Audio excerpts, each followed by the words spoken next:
Hello student, स्वागत है आपका आईसीटी वर्चुअल क्लासेस में। मैं हूं कविता, आपकी साइंस टीचर। उम्मीद करती हूं आप सभी अच्छे होंगे और स्वस्थ होंगे।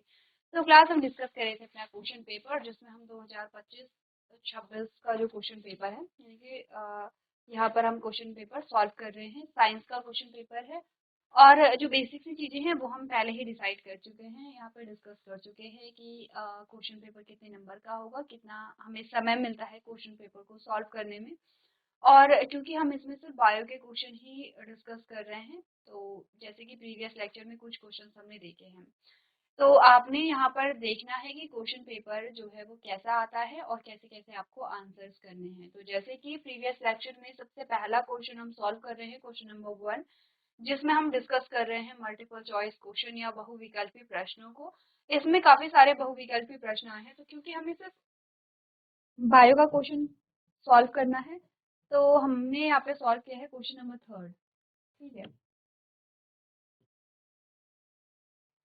क्वेश्चन नंबर 3 हमने डिस्कस किया। क्या बोला था कि लाइकेनों के भीतर सहजीवी संबंध बनाने वाले दो सूक्ष्म जीव कौन से होते हैं। आपने कहा लाइकेन जो है वो किन दो सूक्ष्म जीवों के सहजीवी संबंध या सिम्बायोटिक रिलेशनशिप के फलस्वरूप बनता है। तो आपने यहाँ पे देखा था कि जो शैवाल और फफूंदी होती है, यानी कि एल्गी और जो फंगस होती है, इनके बीच में क्या बनता है, सिम्बायोटिक रिलेशनशिप बनता है, जिसकी वजह से यहाँ पे लाइकेन का निर्माण होता है।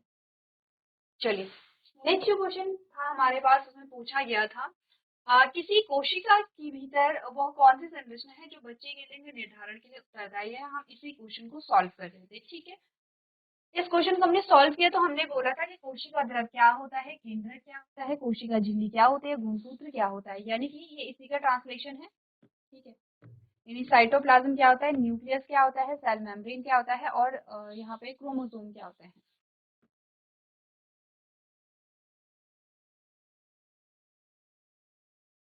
क्रोमोसोम, ठीक है।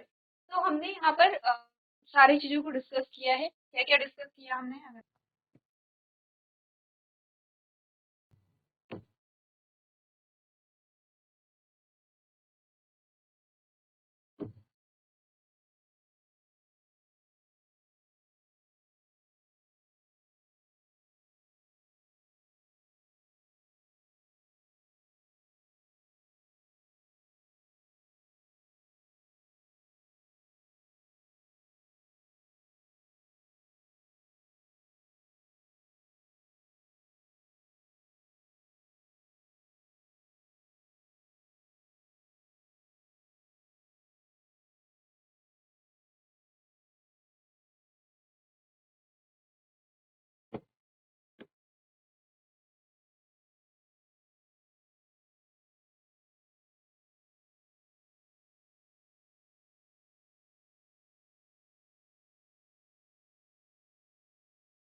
ठीक है।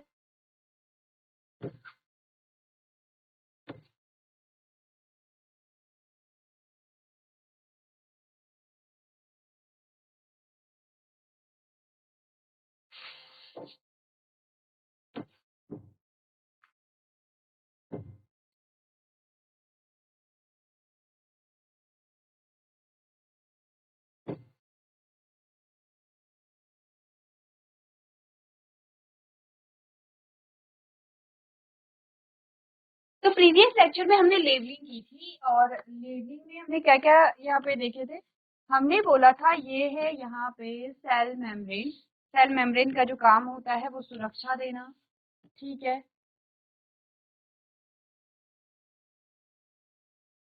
ठीक है। सेल मेम्ब्रेन को हम क्या कहते हैं, कोशिका झिल्ली कहते हैं।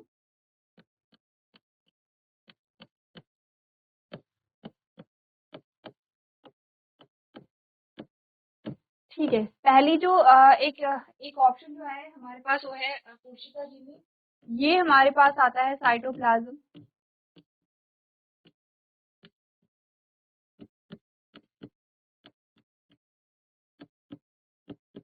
कोशिका द्रव जिसको कहते हैं, ये हमारे पास आता है न्यूक्लियस,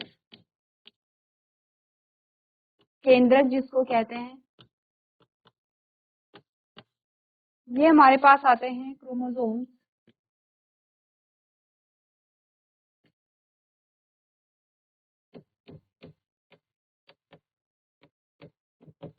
गुणसूत्र जिसको हम कहते हैं। ठीक है, ये हमारे ऑप्शन हुए। ये करके अगर हम फंक्शन देखें तो हमने कहा कोशिका झिल्ली जो है, जो सबसे बाहरी आवरण है, वो यहाँ पर सुरक्षा प्रदान करता है और शेप जो है वो यहाँ पे देगा। ठीक है, जो एक शेप, एक आकार देता है वो देता है। और चीजों के आवागमन के लिए सेल से बाहर कौन सी चीज आनी है, सेल के अंदर कौन सी चीज आनी है, वो भी आपकी सेल मेम्ब्रेन डिसाइड करती है। आते हैं साइटोप्लाज्म में। आपने कहा ये कोशिका के अंदर पूरा तरल भरा हुआ रहता है और इसमें सेल ऑर्गेनेलीज हमें मिलती हैं। ठीक है, अलग अलग कोशिका अंगक मिलते हैं यहाँ पे। केंद्रक जो है, केंद्रक एक डबल मेम्ब्रेन स्ट्रक्चर है और डबल मेम्ब्रेन स्ट्रक्चर के अंदर हमारा जेनेटिक मटेरियल होता है।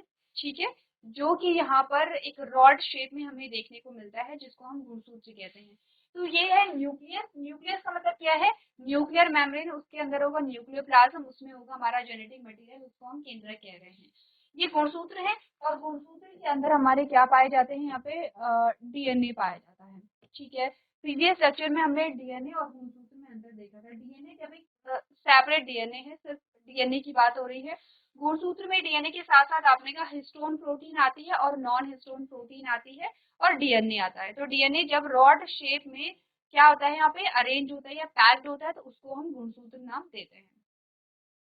अब आपसे बोला है कि निम्नलिखित में से कौन यहाँ पर लिंग निर्धारण के लिए उत्तरदायी होता है। एक्चुअली में जब हमने पढ़ा था रिप्रोडक्शन चैप्टर, जब हमने पढ़ा था और रिप्रोडक्शन में हमने कुछ इवेंट पढ़े थे, जैसे हमने कहा कि फर्टिलाइजेशन हो गया है। ठीक है, हमने कहा फर्टिलाइजेशन हो गया है।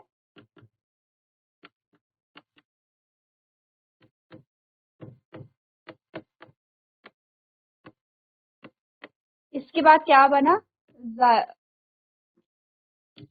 जाइगोट बना। जाइगोट को हम कहते हैं युग्मनज।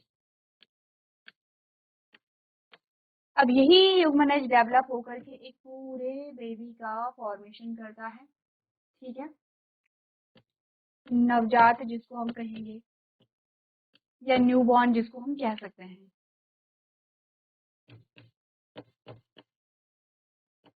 ठीक है, इसका फॉर्मेशन करता है। ठीक है, अब हमने कहा ठीक है, तो जाइगोट से पूरे बेबी का यहाँ पे क्या होगा, पूरा बेबी बनता है, जो यहाँ पे क्या होगा, डेवलपमेंट होता है, वो तो ठीक है। उसके सारे बॉडी पार्ट्स का फॉर्मेशन होगा, बोन्स का फॉर्मेशन होगा और ऐसे करके आपने कहा कि पूरा जो एक कंप्लीट फीटस जो है वो डेवलप होता है और तब जाकर के हम देखते हैं कि एक पूरे शिशु का निर्माण होता है। लेकिन ये जो शिशु है, आपने कहा ये शिशु यहाँ पे ये मेल चाइल्ड होगा या ये फीमेल चाइल्ड होगा, ये कैसे डिसाइड होता है, ये कैसे डिसाइड होता है। तो इसके लिए हमने बात की थी। हम थोड़ा सा आएंगे फर्टिलाइजेशन पे और फर्टिलाइजेशन को थोड़ा सा डिस्कस करेंगे।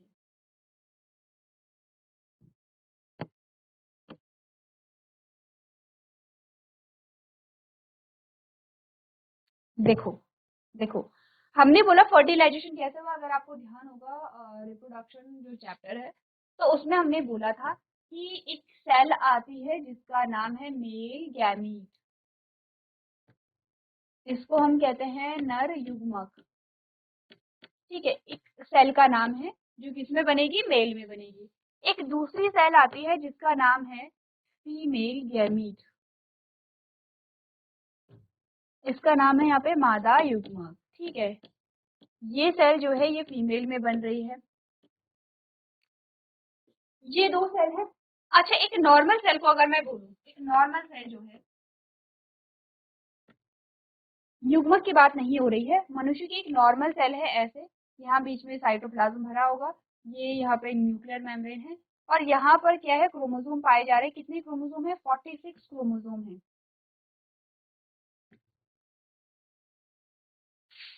46 गुणसूत्र पाए जाते हैं। ठीक है, अब मैं ये सारे हटा दूं, आपको पता है कि कहाँ पे पाए जा रहे होंगे, हमारे केंद्रक में पाए जा रहे होंगे। अब मैं ये हटा दूं तो अब आप अच्छे से समझ पाएंगे। तो एक नॉर्मल सेल जो होती है उसमें 46 क्रोमोसोम होते हैं, यानी कि 46 गुणसूत्र होते हैं। गुणसूत्र कितने हैं? 46 है, ठीक है, 46 गुणसूत्र। ये जो 46 गुणसूत्र होते हैं, इनको हम 23 पेयर भी कहते हैं। 23 पेयर ऑफ क्रोमोसोम,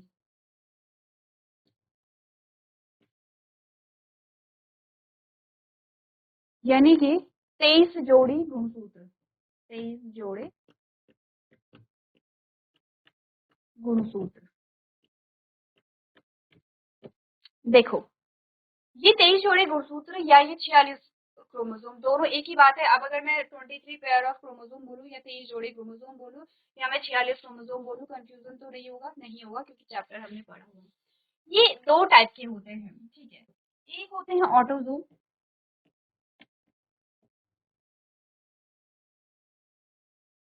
ठीक है, और एक होता है यहाँ पे सेक्स क्रोमोसोम या इसको लैंगिक गुणसूत्र कहते हैं।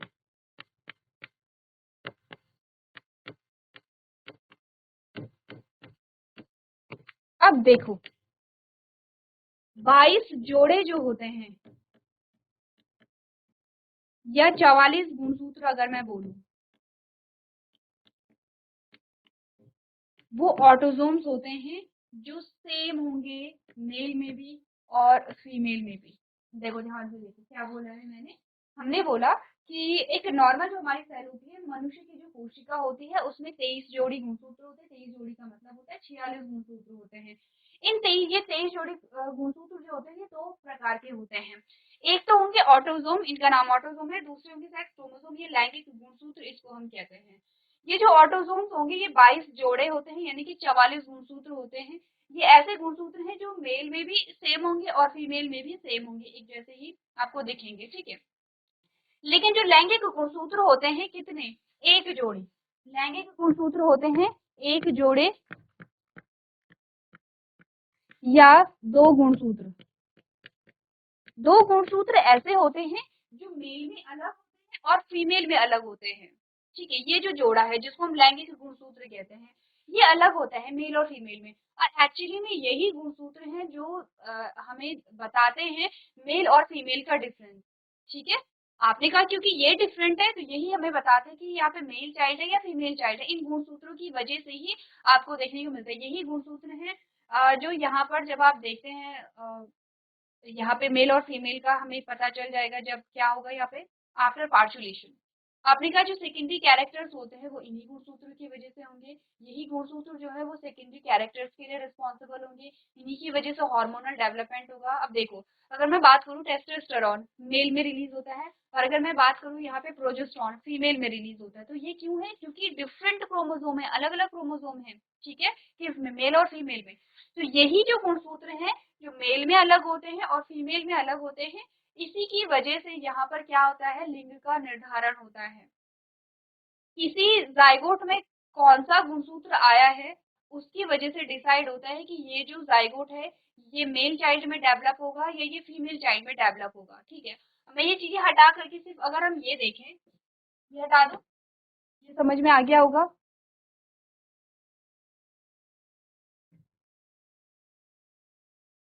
ये ऑटोसोम्स भी हटा देते हैं। हमें सिर्फ बात करनी है लैंगिक गुणसूत्र के बारे में।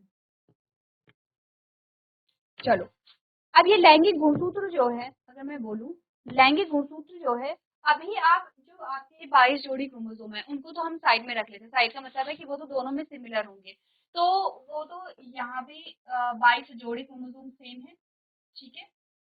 और 22 जोड़े या 44 क्रोमोसोम हम लिख सकते हैं। मैं 22 जोड़े लिख रही हूँ। P, P stand for pair, ठीक है। पेयर यानी कि जोड़ा। ये 22 जोड़े हैं और ये भी 22 जोड़े हैं, ये तो सेम है, ठीक है। अगर मैं बोलूं कि मेल में वो जो एक जो लैंगिक गुणसूत्र थे दो, एक जोड़ी यानी कि दो गुणसूत्र, वो क्या थे? वो एक्स और वाई थे। और फीमेल में अगर मैं बोलूं लैंगिक गुणसूत्र जो एक जोड़ी थी वो क्या थे? आपने कहा वो एक्स एक्स था। याद आया? याद आया होगा अब तो, ठीक है। अब हमने क्या किया था? हमने कहा था कि यहाँ पर जब युग्मक बनते हैं तो युग्मक में जो ये गैमेट जो है ये भी एक सेल है। इसमें जो यहाँ पे क्रोमोसोम का नंबर होता है वो 46 नहीं होता है, वो कितना होता है, 23 होता है, यानी कि हाफ होता है, सीधे हाफ क्रोमोसोम यहाँ पे हो जाते हैं। ऐसा क्यों होता है इसके बारे में भी हमने डिस्कस किया था। तो आपने बोला एक्चुअली में जो युग्मक होंगे उनमें ऐसी स्टेट आपको देखने को नहीं मिलेगी। ये जो युग्मक होंगे, ये जो है ये तो नॉर्मल सेल है, ये नॉर्मल सेल है, ये दोनों, ये एक सामान्य सेल में आप क्रोमोसोम नंबर देख रहे हैं। तो युग्मक में कैसे हम देखेंगे क्रोमोसोम का नंबर? तो युग्मक में कुछ ऐसा होता है, देखो जब युग्मक बनते हैं, जब युग्मक बनते हैं यहीं पे लिख रही हूँ, फिर मैं इसको इरेज कर दूंगी।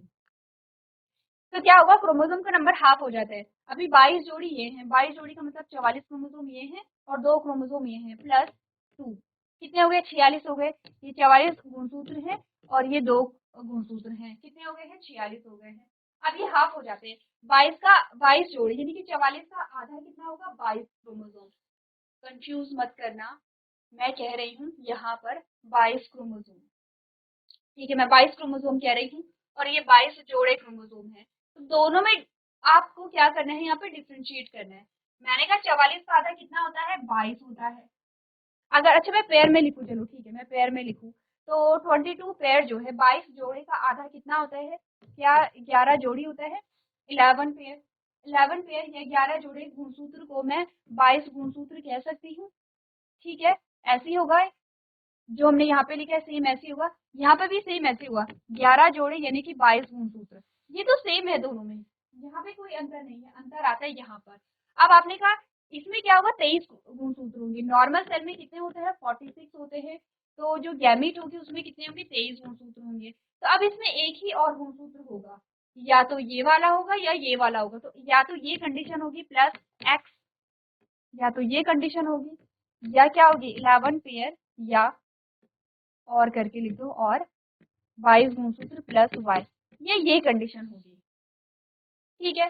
अब हम करते क्या है, हम ये जो 22 जोड़े या ये 44 क्रोमोसोम है इनको नहीं लिखते हैं और हम सिर्फ लैंगिक गुणसूत्र को ही लिखते हैं, ऐसे।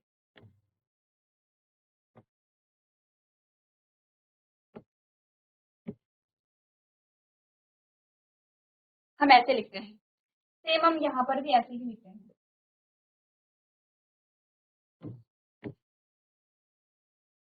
हम सिर्फ इतना लिखते हैं, हम ऑटोसोम्स को हम नहीं लिखते हैं, क्योंकि ऑटोसोम्स में हमें पता है कि वो कितने हैं, 44 गुणसूत्र हैं। 44 गुणसूत्र का आधा कितना होता है यहाँ पे, आपने कहा 22 गुणसूत्र होता है। बाकी डिफरेंस इनमें आता है जब गैमेट फॉर्मेशन की बात आती है। तो देखो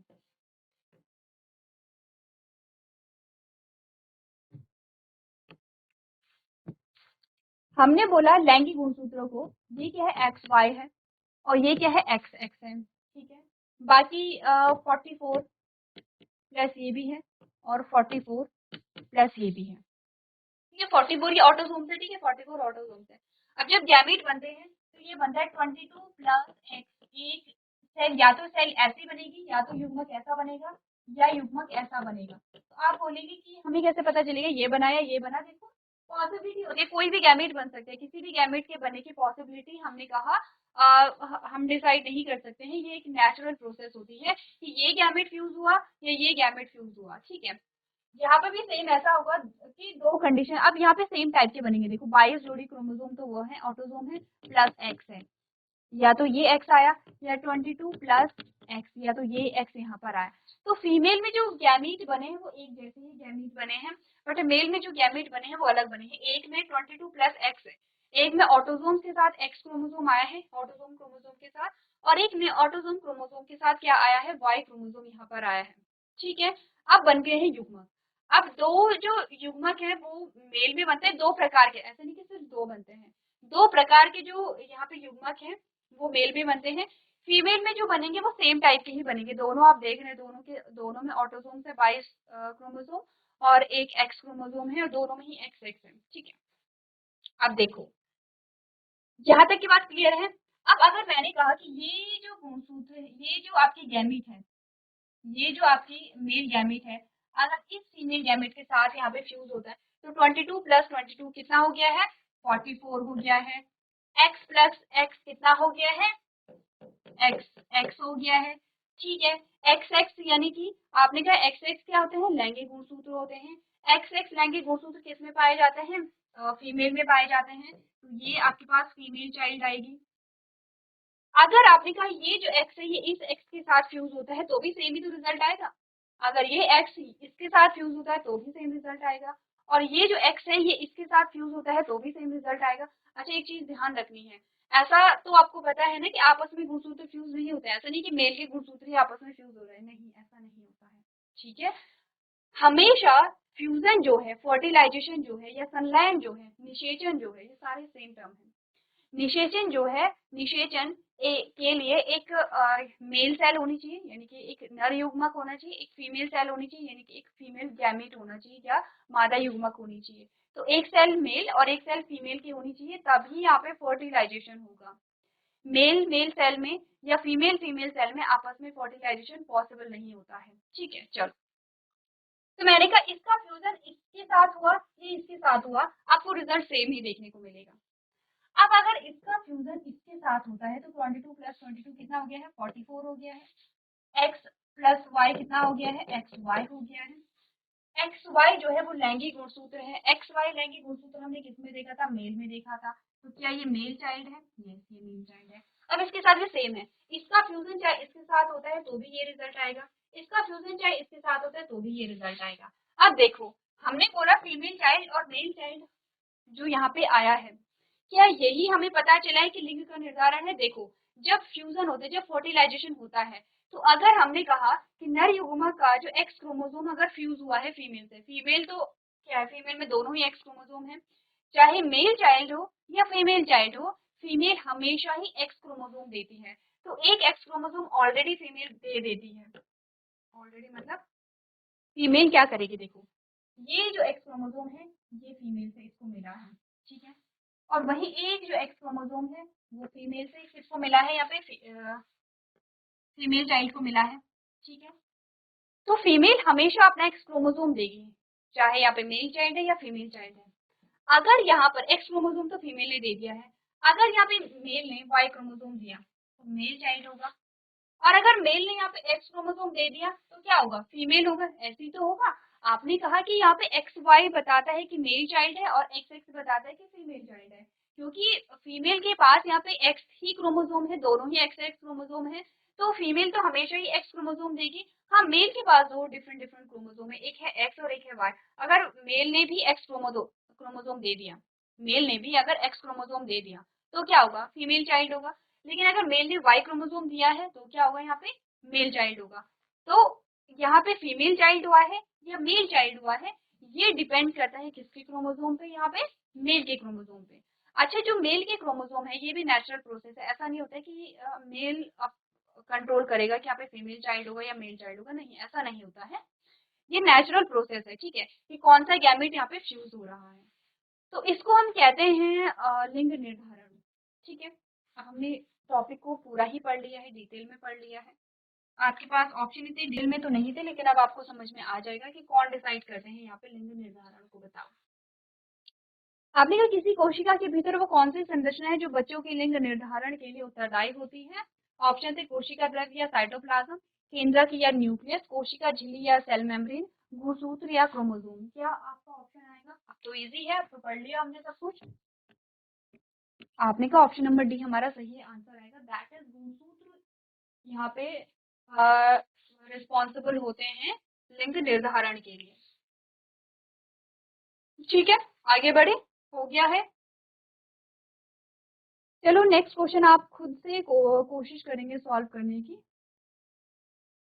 अभी क्वेश्चन नंबर 1 ही चल रहा है, ठीक है, उसी के ये पार्ट चल रहे हैं। ये वाला क्वेश्चन कहते हैं एक युग्मनज में पाए जाने वाले केंद्रकों की संख्या होती है, the number of nuclei present in a zygote is. एक जाइगोट में प्रेजेंट न्यूक्लियाई का नंबर आपको बताना है। तो ऑप्शन है कि 1 होता है या 4 होते हैं, 2 होते हैं या 6 होते हैं, ये आपको बताना है। चलो देखो, ये आपको खुद करना है। सबसे पहले तो मुझे ये बताओ कि युग्मनज या जाइगोट बनता कब है। अभी कुछ देर पहले हमने बात की कि जाइगोट कब बनता है, ठीक है। अब ये जाइगोट बनता कैसे है, ये देखो, ठीक है। और तीसरी चीज ये है कि जब ये बनता है तो इसमें न्यूक्लियस का जो नंबर है वो कितना होता है, वो भी आप लोग एक बार देखेंगे।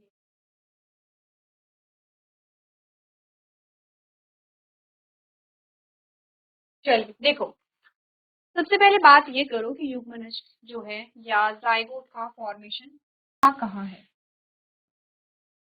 अभी हमने बोला था कि एक सेल है, इसका नाम है यहाँ पे मेल गैमीट, ठीक है। अभी मेल गैमीट को हमने क्या बोला है, नर युग्मक बोला है, मेल गैमीट है, ठीक है। ठीक है, इसमें कितने क्रोमोसोम है, 23 गुणसूत्र हैं या 23 क्रोमोसोम है। एक और सेल है, ठीक है, इसमें है फीमेल गैमेट, इसमें इसको हम क्या कहते हैं, मादा युग्मक कहते हैं। इसमें भी कितने हैं, 23 गुणसूत्र हैं, 23 जोड़े नहीं बोला है मैंने, 23 गुणसूत्र बोला है, ठीक है। हमने बोला कि जब ये सेल, चलो ये सेल का सिंबल बना लेते हैं, ये सेल, ये दोनों सेल जो हैं आपस में संलयित हो जाती हैं और दो सेल संलयित होकर के एक सेल बनाती है, इसका नाम है जाइगोट या इसको कहते हैं युग्मनज, ठीक है। इस युग्मनज में जो गुणसूत्र होते हैं वो 46 गुणसूत्र होते हैं। ऐसा क्यों हुआ, ऐसा क्यों हुआ बताओ। ऐसा इसलिए हुआ कि 23 गुणसूत्र तो आए इस सेल से और 23 गुणसूत्र आए इस सेल से, इसीलिए 23 प्लस 23 कितने हो गए, 46 हो गए हैं। अब हमने कहा कि ये सेल जो थी, इस सेल को अगर हम बनाए तो ये सेल कुछ ऐसे, दोनों सेल का स्ट्रक्चर अलग अलग होगा। हमने बोला ये सेल और ये सेल, दोनों सेल को मिक्स करके तब बना है जाइगोट, और जाइगोट में जो गुणसूत्र आते हैं वो 46 गुणसूत्र आते हैं यहाँ पे। अब क्वेश्चन ये था कि ये जो जाइगोट है इसमें कितने केंद्रक होंगे, कितने न्यूक्लियाई होंगे। तो अगर मैं बात करूँ इस सेल के बारे में, तो इस सेल में भी एक न्यूक्लियस रहा होगा, वहां पर क्या रहे होंगे, जो गुणसूत्र है या जो हमारा डीएनए है, तो गुणसूत्र बना लेते हैं। ये न्यूक्लियस, एक न्यूक्लियस इसमें रहा होगा और एक न्यूक्लियस इसमें रहा होगा जिसमें हमारे क्या रहे होंगे, गुणसूत्र रहे होंगे। अब आपने कहा कि ये जो गुणसूत्र है ये मिक्स होकर के क्या बनाते हैं, जाइगोट बनाते हैं, इसमें न्यूक्लियस कितने होंगे अकॉर्डिंग टू यू। तो देखो, अगर आपका क्वेश्चन है कि इसमें 2 न्यूक्लियस होने चाहिए, तो ऐसा नहीं होगा, 2 न्यूक्लियस नहीं होंगे। ऐसा क्यों हुआ, देखो आपने कहा सनलाइट होने का मतलब क्या है कि इनके जो गुणसूत्र हैं वो एक सिंगल सेल में आ जाते हैं, ठीक है। अब सिंगल सेल में आ जाते हैं तो ऐसा नहीं होगा कि ये सेल है और इसमें इसके गुणसूत्र आ गए हैं तो ये है, और इसमें इसके गुणसूत्र आ गए हैं तो ये है, तो ऐसे तो 2 न्यूक्लियस होंगे नहीं, 2 न्यूक्लियस नहीं होते हैं हमेशा, न्यूक्लियस एक ही होगा इसमें, जाइगोट में न्यूक्लियस एक ही होगा। बस यहाँ पर जो गुणसूत्र हैं उनकी संख्या जो है वो क्या हो जाती है, यहाँ पे ज्यादा हो जाती है, तो न्यूक्लियस संलयित हो जाते हैं, ठीक है। और जो गुणसूत्र हैं वो एक सिंगल सेल में आ जाते हैं, तो दो सेल फ्यूज होकर के या संलयित होकर के क्या बनाती है, एक सिंगल सेल को बनाती है। हमने बार बार यही तो बोला है कि जाइगोट क्या है, एक सिंगल सेल है, एक एकल कोशिका है, एक सिंगल सेल है। सिंगल सेल का मतलब कि इसमें न्यूक्लियस भी क्या होगा, एक ही होगा, ठीक है। तो क्या आंसर आया, जो जाइगोट है उसमें आपको कितने केंद्रकों की संख्या मिलेगी, एक मिलेगी। ऑप्शन नंबर 1 जो है वो हमारा यहाँ पे करेक्ट होगा, ठीक है। चलो कंप्लीट हो गए हैं ये जो हमारे क्वेश्चन है एमसीक्यूज, और इसमें जितने भी आपके बायो के क्वेश्चन आए हैं वो हमने यहाँ पे कंप्लीट कर लिए हैं, ठीक है। अगला जो प्रश्न हमारे पास आता है वो है रिक्त स्थानों की पूर्ति कीजिए। क्वेश्चन नंबर 2 जो है, रिक्त स्थानों की पूर्ति करनी है। 4 नंबर का ये क्वेश्चन आया है क्योंकि 4 रिक्त स्थान है, ठीक है। तो हर रिक्त स्थान में आपको 1 नंबर मिलेंगे, ये भी 1 नंबर का है, ये भी 1 नंबर का है, ये भी 1 नंबर का है और ये भी 1 नंबर का यहाँ पर आपके पास आता है, ठीक है। अगर हम पढ़ेंगे यहाँ पे तो आपके इसमें बायो के क्वेश्चन नहीं है, रिक्त स्थानों में आपके पास बायो के क्वेश्चन नहीं आते हैं, केमिस्ट्री और फिजिक्स क्वेश्चन यहाँ पर आते हैं। हम आगे बढ़ेंगे और ट्रू एंड फॉल्स पे आएंगे। क्वेश्चन नंबर 3 जो है ट्रू फॉल्स आपके पास आता है, ये भी आपका 4 नंबर का है क्योंकि यहाँ पर भी आपको 4 सही गलत बताना है। फर्स्ट सेकंड थर्ड फोर्थ हर एक रिक्त स्थान जो है वो 1 नंबर के लिए आपके पास यहाँ पर होगा, ठीक है। तो यहाँ पर आपके पास जो सत्य असत्य है उसमें आपके पास एक क्वेश्चन है कि सूर्य का प्रकाश जो श्वेत प्रकाश, अच्छा ये भी आपका, चलो तो जो आपके रिक्त स्थान है और जो सत्य असत्य है उनमें आपके फिजिक्स और बायो के ही क्वेश्चन आए हैं, ठीक है। हमारे पास जो क्वेश्चन आए हैं, आगे बढ़ेंगे यहाँ पे, जिसमें क्वेश्चन आंसर्स आपके पास आए हैं, जैसे कि क्वेश्चन नंबर 4 जो आपका बायो का क्वेश्चन है, जिसमें कहा गया विषाणु द्वारा होने वाले किन्हीं 2 रोगों के नाम लिखिए।